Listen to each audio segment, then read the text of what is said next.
tick, tick, tick, tick, tick, tick. I'm turning the stopwatch on now.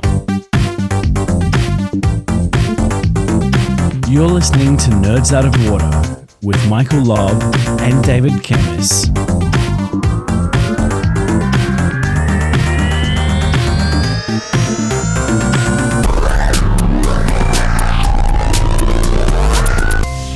Nerds Out of Water is a podcast brought to you by Michael Lobb and David Kemmis, two friends who have partnered on and off for the last 20 years through various jobs and companies. And Michael runs TeamScale, a company keeping software development projects on track and on time, usually keeping me where I should be.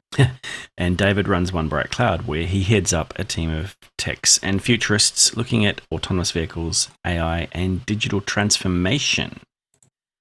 We challenge each other's perspectives to try and see things from each other's perspective, but we don't always agree. After listening to this podcast, you'll definitely at least have an idea. David, I know we spent last time speaking about the coronavirus and the impacts of that on business, and I know that you have probably had a bit more time to spend understanding what stimulus packages and things are available. Do you want to talk through those? I know one of the questions I had was around the testing criteria, and you've mentioned a few things to me today. Well, it was only yesterday that the Australian Tax Office released the new testing requirements.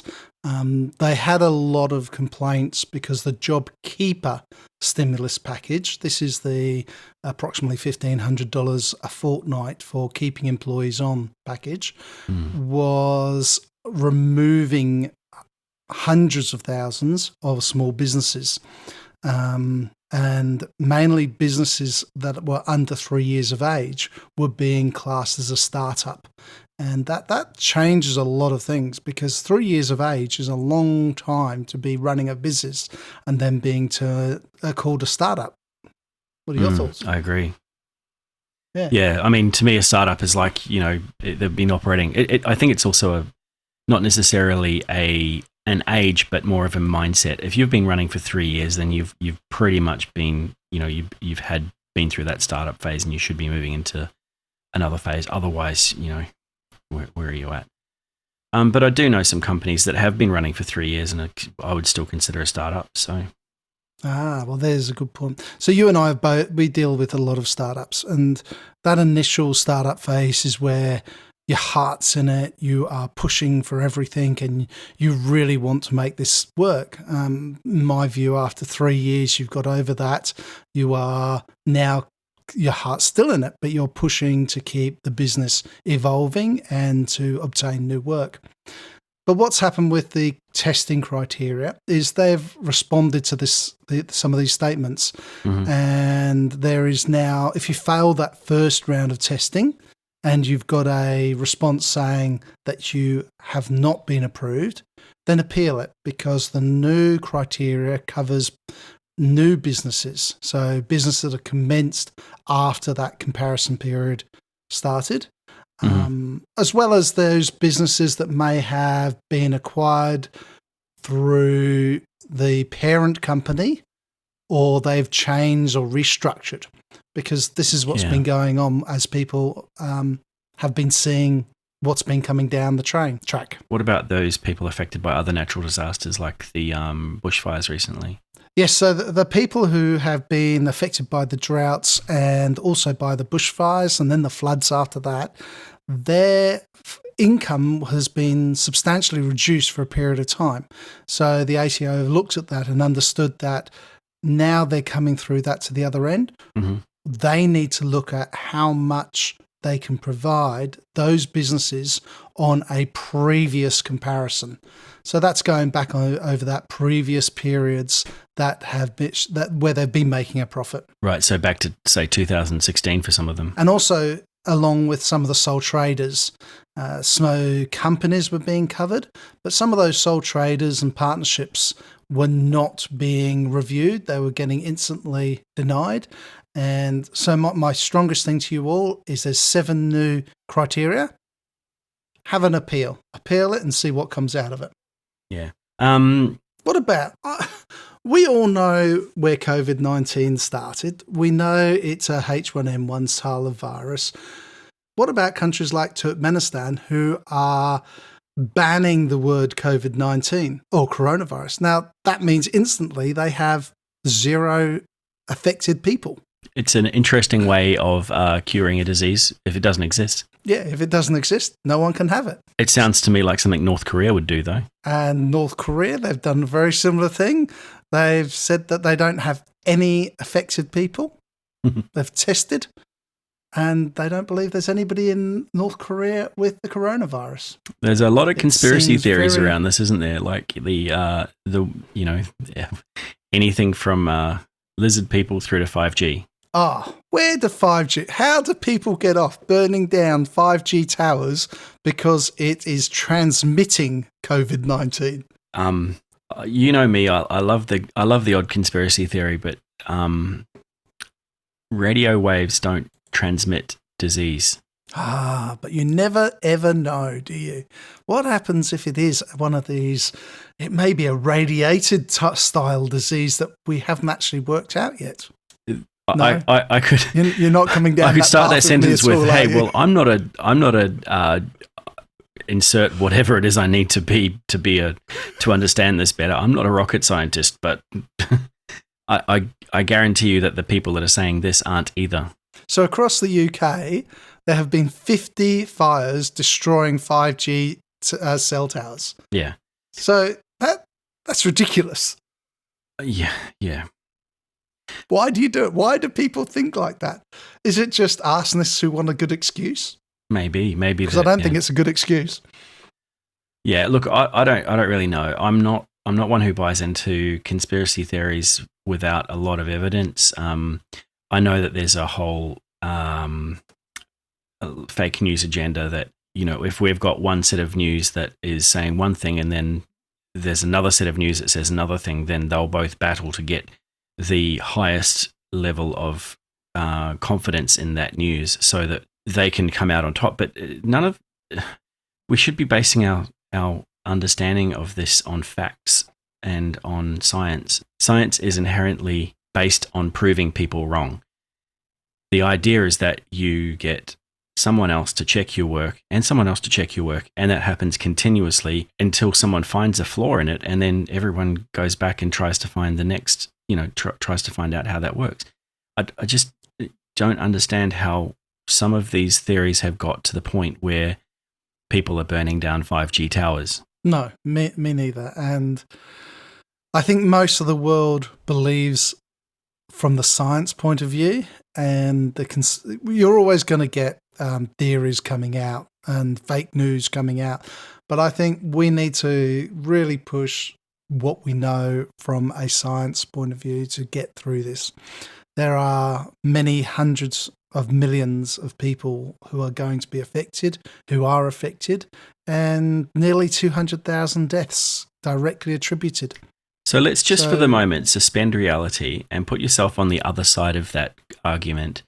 What if it is 5G that's causing this? Well, my very first thoughts around 5G is I need a 5G tower because my bloody internet's so poor here. My second thought would be, is 5G creating this? Well, I'd look at it from a scientific point of view. You know me, I want to know how, and my first thought would be radiation. So how is a virus being transmitted through radiation? What have we missed? Is it manipulating your DNA to create this virus? Ooh, that's a very good point. So let's attack another conspiracy theory that's going around at the moment. That this is all a conspiracy by Bill Gates to put a tracking tag into you. Well, aren't we just about to do that onto our phones? We already do it on our phones. Anyone who has a phone is being tracked. Anyone who has Facebook is being tracked. Anyone who's spouting these conspiracy theories on Facebook is being tracked right now. I don't understand why they would need to put some marker into you to track you. You're already doing it willingly. Yep. Anyone who goes onto the internet is being tracked in some form or another. Yeah. There's no ifs or buts, but the tracking of people through their phones, through an app, I think it's just another way of trying to find where people have been so they can go backwards easily to pull out other people who may be infected. So why would we need another tracking marker internally in our biology? Because we're willingly carrying these things around. Well, that tracking marker might be a completely different reason. If we're going back to the conspiracy theory of Bill Gates putting one into us through DNA evolution, then that'll be something completely different. We'll be able to pay things by moving our hand across things. Yeah. I mean, I don't mean to laugh at it because, 20 years ago, I would have laughed if you'd said you'll be carrying around a device that tracks your every move, but we are. And, 20 years from now, maybe we will be wearing internal DNA markers that allow tracking all over the world, everywhere, anytime. In China, they've already got CCTV that says, monitors your movement and tells you whether you're being a good boy or a good girl or not. And if you're not, then you get lower social status scores. That already exists. In London, I think you get tracked by a CCTV camera 5 times a day. Interesting. Now we're talking about these technologies. Yeah. And you want to talk about smart tracking and items like that. What about smart technologies? Let's throw a few technologies at each other and give you 2 minutes to respond to each one. Okay. Do you want to start? Smart glasses. Where are we going to go with smart glasses? Okay, so smart glasses or the Google Glass. I wear glasses and I've worn them since I was about 5 years old. If you don't wear glasses, you will find them annoying. If you do wear glasses, you probably won't find them annoying, but they'll probably get in your way because sometimes you want to take them off or sometimes you want to wear sunglasses, or I've got like 2 or 3 pairs of glasses. Do I want smart glasses? Probably not. I'd probably prefer a different way of viewing my my stream of information. And I also want to turn it off every now and then, so I'd need some dumb glasses just to put on. That's 46 seconds. What about you, David? I'd like to have smart glasses. I'd like to see smart glasses and I'd like to use smart glasses. I wear glasses. I still get annoyed after 3 or 4 years of wearing glasses. They annoy me. I just don't get on well with glasses, but I would like smart glasses. I'd like to have a little screen that I could see in one of my glasses, lenses. Now, how that would operate through my eye movements, I'm very excited to see how that would work. Would you put that smart technology into contact lenses? I personally would. I think contact lenses will be a way of how we move forward, and I think they are coming in. I think that we will have a computer screen within our eye, and that'll be operated through our eye movements, similar to the glasses. And how that would operate, it would have to be incredibly connected with AI. Yeah. Yeah. For me, I'd probably go for the contact lenses over the glasses. The thing that I would like to see in contact lenses, probably prior to having a screen inside the contact lenses, is a contact lens that contracts and shapes to the size and the correction that your eye requires, magically or through mechanics or through nanotechnology. So right now, I have to order a specific prescription for my contact lenses. If we use some sort of stretchy design that could contract or release like a muscle, then potentially that could correct my eye prescription or the curvature of my eye, and then I could see properly. Now that's clever. That's a little bit like Smart Paint that Ford are using on some of their new capability cars, which when you scratch it, it just heals, completely covers it up again. Smart houses? I think they're already here. I think smart houses and smart locks are already in operation. Let's take that to the next level. Fridges that order themselves, tick, we've got that. What about mirrors that are now providing you health capabilities. So you look at a mirror and it's telling you by analysing your eyes, without the lens in it, of course, how your body's going. You touch the taps to turn it on, and all of a sudden it's telling you what your heart is, everything about you. So I think there are a lot more steps to go, and I'm quite excited by the new technologies that are coming into a smart house. I like turning things. I like switching things. I like opening things. I like going to the supermarket when you don't have to queue up outside and when you're not followed around by a security guard.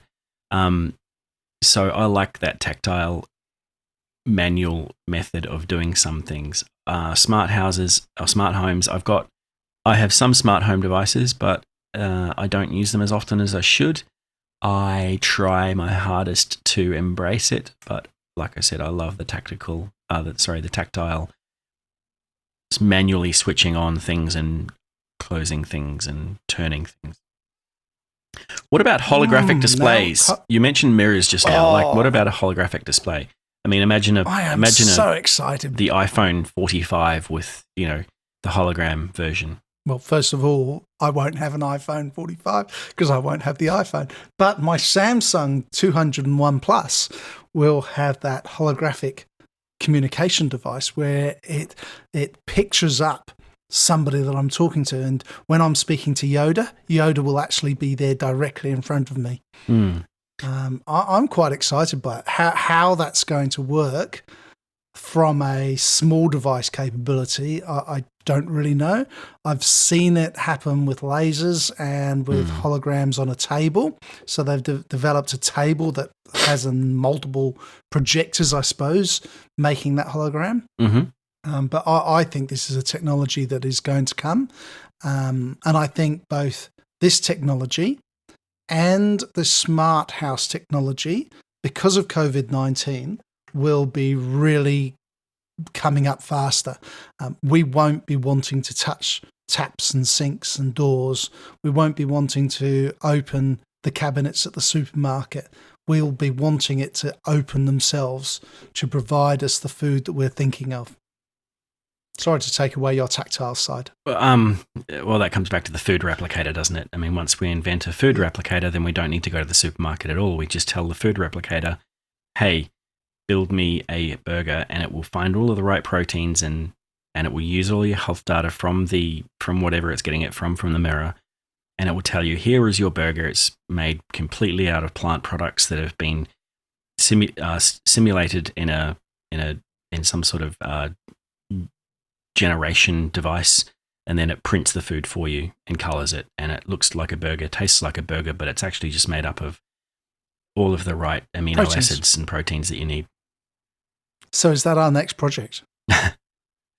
Didn't Star Trek already do this?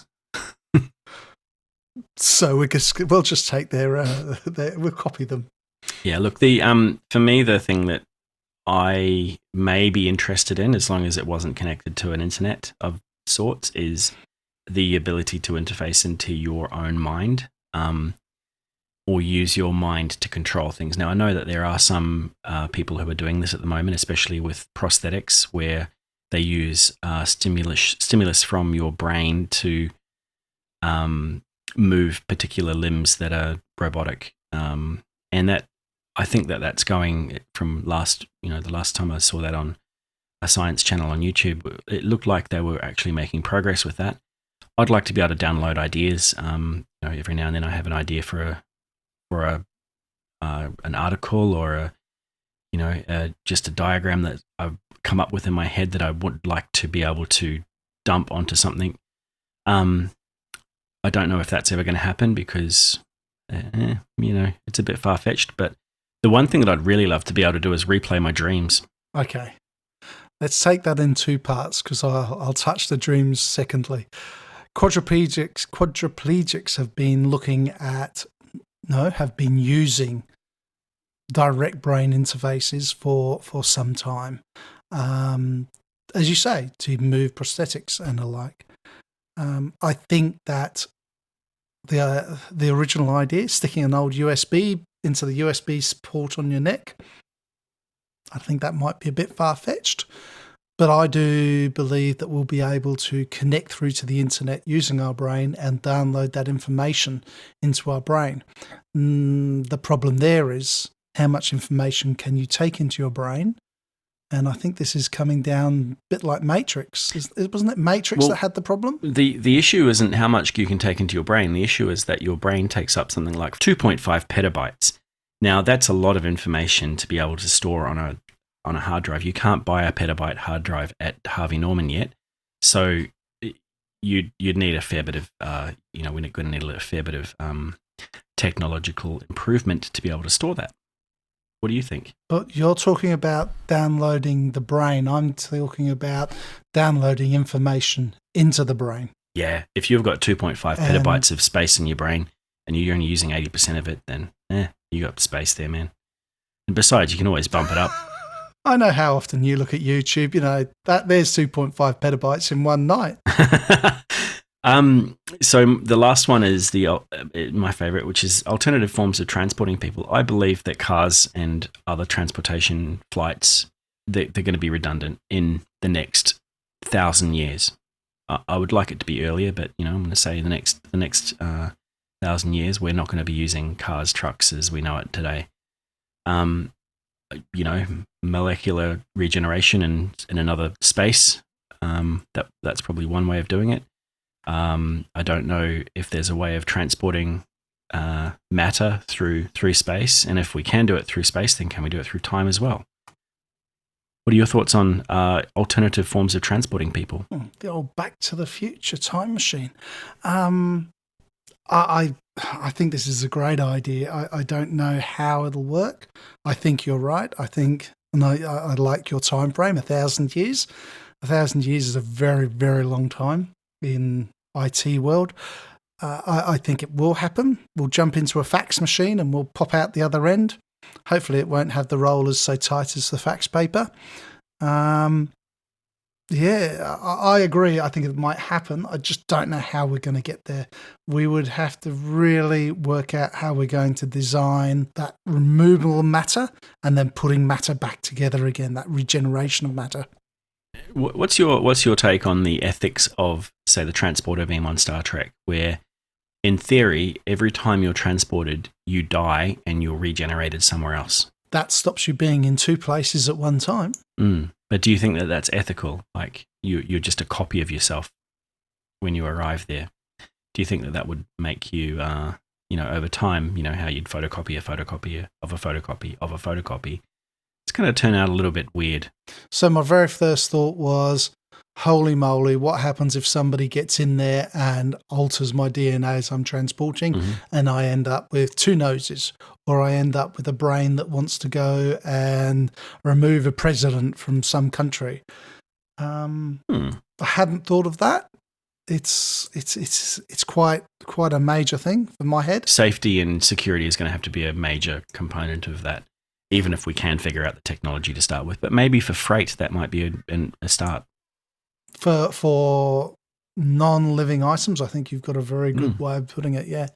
If we can instantly order something through my brain interface and have it appear over on my fax portal in the corner of the room, would be great. Uber Eats would be out of business. And PayPal would be just running. Because we wouldn't have money. No. Food generation would be would eliminate it. Look, when that's all good. I think in the short term though, we've got to look forward to what is coming up when this pandemic finishes and we're back to the new normal. I've been reading that during this crisis, COBOL programmers are in high demand because a lot of the US government are using COBOL or old mainframes to run the business. I hear the same thing. They did a big call out for COBOL programmers to come in. I'm not sure what technologies we use and how much COBOL's left over here in Australia. Have you got any ideas there? No idea, but I know that during the year 2000 or Y2K? leading up to the year 2000, there was a lot of COBOL programmers who we're trying busily to decommission a lot of the things that ran trains or banks and things like that. And I do believe that there's quite a lot left over. I mean, most I know that some banking products are still running on mainframes. I think it's many ATMs are still on the mainframes, aren't they? No, they run Windows XP. I remember Y2K. I remember sitting on top of a major hospital group as I've just completed the Y2K components and watching the year come in and nothing happening. But anyway, there's a lot of opportunities that are coming out through COVID-19. And you say Cobalt. Yeah. And yep, they're looking for those. But right across that IT skill set, from accountants to medical to sales, people are looking at how they can do their business in a very different way, far better and online. Who would think that schools would be online 15 years ago? The closest you would have got to it would be in the Outback School of the Air, which is a radio broadcast school. So the interesting thing that I'm finding is that the roles that are currently available are hands-on roles. They're not strategists or project managers, or it's people who need to do stuff. And that's refreshing because I'm a very hands-on person. I like to be in the code, or at least know what it's doing so that I can help when I need to. I feel as if this is a good shift because I know that in the past, especially larger organizations and governments have been very top heavy, where we've had multiple program and project and managers, and as well as, project strategists and architects, none of who are touching code. And then they all send it down the line to a team who has to deliver on that. And when the team get it, they go, why are they doing it this way? And I think that the shift to more of you write the code, you're responsible for it, is going to be a lot better for the future. Now, David, you're one of those people who are in the top heavy side of this equation. What are your thoughts on that? Well, first of all, let's look at the coding side of it, which is what you're talking about. We do follow the sun. Your business operates around that follow the sun methodology to be able to create code around the world in fast processes that gets people operating quickly. From my visibility of it, I've been speaking to places like the ICN Gateway, to the Advisory Board Centre. Both of those are deeply involved with the Queensland government and the federal government to look at, okay, what is the new world going to look like?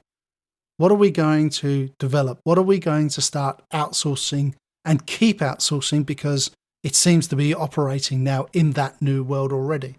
So what we have to look at is how those professional bodies are going to manage the working from home environments in a way that is approved by the government rigmarole and red tape of ticking the box, and is fast and works and operates in a way that is safe to work from home and has the ability to produce. And yes, I operate a lot in that strategic view to be able to deliver new technologies. And if I look at it from that strategic point of view, I will always need somebody or many people who are developing the code, who are building the autonomous vehicles, who are developing swarm drone capabilities to deliver new drone visibility. So we're now spraying towns with drones, disinfecting towns. I didn't know that. These things have never been thought. Yeah, we've got drones now that are disinfecting towns. We've got drones that are delivering food and stock to people who are in lockdown. And obviously we've got all of the video conferencing that has completely come out of the woodwork, as we spoke about last week. I don't want to take away from those people who are in the top end of this. I think that the shift is going to be more about numbers than it is about. I think it's going to switch so that we're going to have less at the top end, but those people at the bottom end are going to be stronger and more more knowledgeable and more strategic. Not at the bottom end, at the delivery end. At the delivery end, I think you'll find that the government are going to have less people at that hierarchical director leadership. They're going to be outsourcing more to businesses, and they're going to be paid to deliver rather than to supply a person. I think that's important. I think that's the way it needs to go. Yep. Because if we're paid for a delivery, places like you and I can have the strategic leader. We can have all of the bods who are incredibly intelligent, writing code, developing systems, who then we can deliver a solid piece of infrastructure that actually works, rather than we get caught up in the bureaucracy. As I said it before, the red tape, the bureaucracy, and the legacy systems. Because so many times, especially in government and also very large businesses, we get caught out because we are asked to deliver a oojemaphlips. We deliver the oojemaphlips, but they have then forgotten about all the legacy systems that sits in, around, on, interface with our oojemaphlips that we've just delivered. Yeah, or they decide that they're going to replace their oojemaphlips with a widget, and when the company that's building the widget comes along and says, "Here's your widget," and the oojemaphlips guys go, "Well, that's great, but you can't turn this off because it's servicing this group and this group and this department, and those were never in the requirements to begin with." So, Yep. So then you've got two systems, and the new system then becomes a legacy system, and then someone comes up with a bright idea to replace that system. So, you end up just building upon legacy systems, and those legacy systems become very expensive to run, as we're finding with the COBOL programmers. Yes. Do you think that any new jobs? I mean, there's the, like you mentioned, accountants and recruiters and teachers and online roles. Do you think there's going to be any brand new jobs that we've never even thought of before that come out of this? I think the industry 4 is going to become very big. This is all the laboratory managers, the enterprise. That's all going to be society. We will not be entering our PIN numbers the way we enter PIN numbers. We look at FPOS and the way they've already increased the amount of touch. So you can touch now with an FPOS card. I believe most of them have upgraded it now to $200 rather than $100. We will be seeing a lot more of eye contact. So there'll be physical ways of confirming who we are rather than tactile ways of confirming who we are. Yeah, I mean, you now can do facial recognition to open your phone and pay with your phone or your watch. So that's fine with me. It's fine with me in some ways, but I do like cash, and I know that cash is going to disappear. So I think a bank teller, for example, is going to be a job that may disappear because we're going to be doing less and less to do with over-the-counter transactions. The idea of changing drawers at a supermarket when a new cashier comes in, we just won't have cash. Like, oh, you want to pay with cash? Oh, hang on, I have to go down the back and get my manager. Or there will be a special queue just for people who want to pay with cash, and that will be a dispensary type of thing. Who would think that fast passports would be in operation? We now enter our passport into the machine. It works out whether we are the picture or not. The AI does all the algorithms. It checks our credit history. It checks our legislative rules, and it allows us in, or it doesn't allow us in. Or it sends you off to be executed. I wonder why it sends me off every single time. My passport just doesn't work for me. Yeah, I don't know. Yeah, no, I think there's going to be some new jobs that are made out of this, and obviously one of the things that we're finding now is the cleaning role especially in retail is now quite important. There's people who will go around cleaning at regular intervals, not just on open and close. There's going to be in tourism, for example, we need contactless check-in. Gone are the days when you walk up to the reception and they hand you a key. It's going to be, okay, here's your check-in code, and you enter that into an app on your phone, and then it opens your phone with the near-field reader, and you can then use your phone to unlock the door. Yep. Or even there's just a card printer that prints out the card and spits it out for you, and you pull that out. But who needs that? Maybe it's just facial recognition on the front of the door. There you go. David, you're always coming up with some pretty weird stories. Have you seen any lately? I like these weird stories. What about the longest giant stringy sea creature ever recorded? There has been off the coast of Australia a incredibly long, and I believe it's something like 150 feet wide, and it swirls around. So it's nearly a kilometre long inside, and it's a long stringy creature. It's a long worm, but it's made up of tiny organisms. It's very similar to what I would say coral is. Wait, did you say tiny organisms? Hopefully I didn't say tiny orgasms. Hopefully I'm talking about tiny organisms. But it's a bit like coral. So coral is made up, one string of coral is made up of thousands of organisms, and that's the way it replicates. And this worm has come out of the deep, and it's been spotted, and it's a really intriguing thing to see. Wow. I might have to look that up. They don't know how long it is, but if it's 47 or 150 feet wide, and each circle goes around and round in circles like a wagon wheel, and it is just amazing to look at it. And it's called an apolemia.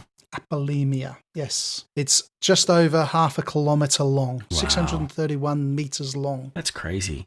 We've got some amazing creatures on this planet, and we're not the only ones here. Oh, I look at the creatures that come out of the deep trench and go, oh my God, we have never seen this before.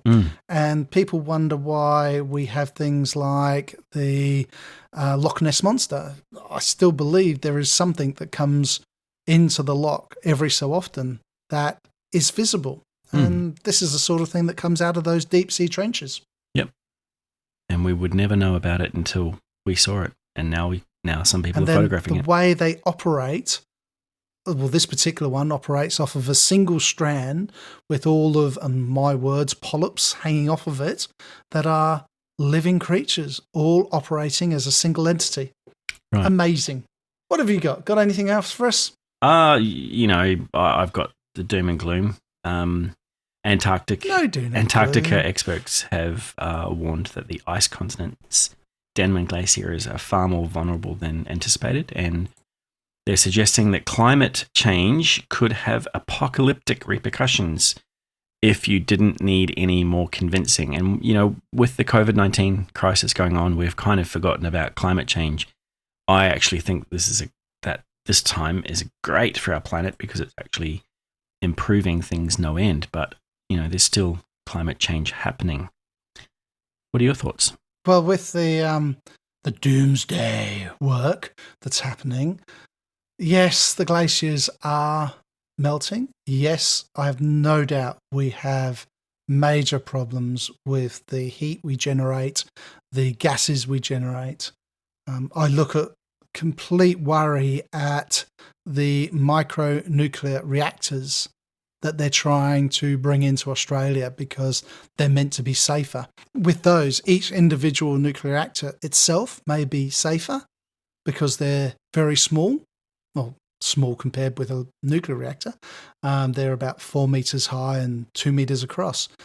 But now if we've got, say, 2,000 of them, we have 2,000 the amount of waste to keep track of, 2,000 the amount of reactors to keep track of. And that's the sort of thing that really hurts me when we're talking about the ice caps melting and all of the problems that we have on this planet.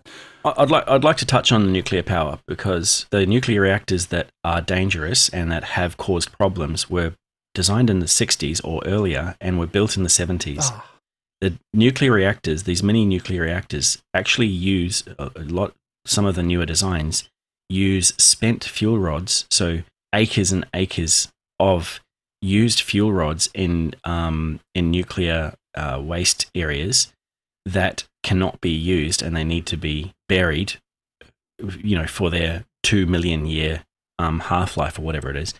And these miniature nuclear reactors can use those spent fuel rods completely, safely, and give power to an entire town. I don't think that nuclear power is as bad as people make it out to be. We've been sold on a lot of fear based on a nuclear reactor or nuclear reactors that were designed in the 60s and built in the 70s, maybe commissioned in the 80s, the likes of Chernobyl or Fukushima. And the things that are being produced today are brand new, great technology, and have been tested and have been proven to be safe, as well as we now have a lot of things like IoT where we can monitor these things remotely. You say keeping track of these things is going to be tough. What, like keeping track of the 2 billion CCTV cameras around the globe? I don't think it's going to be that hard. Do you? Do you not? No. I have my worries. Anything to do with nuclear reactions, I still have my worries. I think with today's capabilities, with wind farms, solar panels, solar farms, and the sea, for crying out loud, we still haven't learned to harvest the energy from the sea. Why not? Why because don't we do we're this? burning fuel and coal. I know. Yeah, I agree. We should absolutely put a lot more money into solar and to other forms of generation of power. Wind power is an amazing one, and as you mentioned, the sea power. Yeah, it's like there's so many different forms, and hey, petrol is worth under 0 cents at the moment. So what it is. Can you imagine the bottom falling out of this industry, and then suddenly we've got to try and find a way to power our cars? Oh, that's going to be tough, isn't it? It is. It is. No, it's not, because we've already done it. We've just got a lot of, this is my conspiracy theory for today. We've just got a lot of, people who would rather be paid by the fuel companies and the people who want to burn coal. We have a lot of money and infrastructure in coal and fuel. I agree. That's what's stopping wind, solar, water power, nuclear as well. Hydrogen. It's stopping all of it. So, we need to reduce our reliance on burning fossil fuels, and that will take us to a point where climate change is less obvious or having less effect. And talking about reducing, we probably need to come to an end. Yes, we do, David. Look, it's been great talking to you again, and we've had some good discussion today. Interesting topics. This is a podcast of, as we mentioned at the beginning, brought to you by myself and David. And if you would like to sign up or subscribe on using your favorite podcast tool, leave a comment. And if you want to email us, it can be done. You're probably better to look at us through Twitter, which my handle is @MichaelLobb and David is @DaveWith7. And if you want to be part of the show and want to come on and be interviewed and to put your point of view across, please get in contact with one of us, because we are looking for people to bring on board. We'll see you next time, David. Bye-bye.